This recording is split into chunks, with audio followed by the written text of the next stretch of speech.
Kwanzaa, the most important thing is it's not a religious holiday.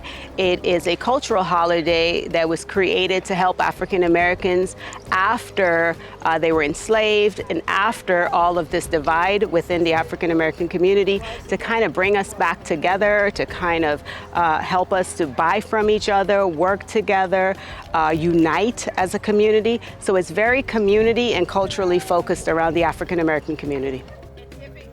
7 days. It starts a day after Christmas, so it starts on December 26th and ends on January 1st. And St. Petersburg has really, for the last 20 plus years, had a rich celebration of Kwanzaa and of the African American culture and heritage. So I'm just continuing that and have been for the last 8 years. I think because it's a time to not only bring us together, but to remind us of core principles that we should live by, that we could be more productive if we unite as a community. So it's why even at every Kwanzaa event, I always have brochures of the African American Heritage Trail, so that here in St. Petersburg, we're reminded of the rich history. Although I wasn't born of it, I celebrate it, I'm a big part of it, and I think it's important that we share that down to the younger individuals. So first day of Kwanzaa represents unity, which is, for me, is symbolic of us coming together, all ages, all races, but specifically for the African American community and the community from the African diaspora. The next day is Kujijakalia, which is self-determination. So that's a day to really look inward. It's about what is it that you want to do, how are you going to grow as an individual, and making your mind up that that's what you're going to do.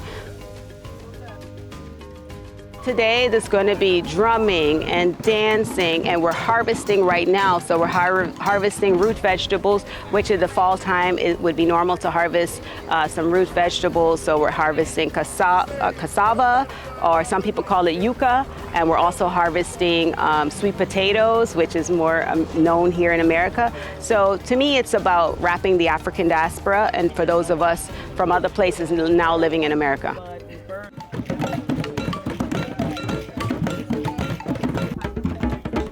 This is a holiday that's based on principles that makes us the very best human beings that we can possibly be.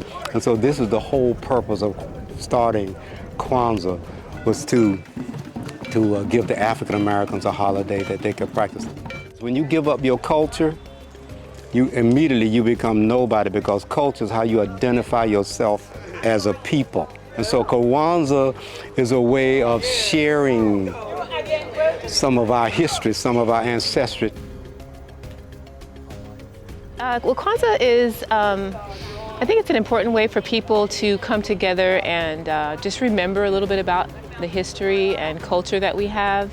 I think it just reminds us of how to be a community together, and create some sort of connection. So I think it's important to have it here at the farm, because for some reason, in last year when we had it here at the farm, there was something about just the grounding and it being right outside in the earth that made people feel like this is what it's about. So Kwanzaa is all about folks from the African diaspora coming together, celebrating our heritage, our culture, our community, and then living by those principles throughout the year until we gather again for the next harvest.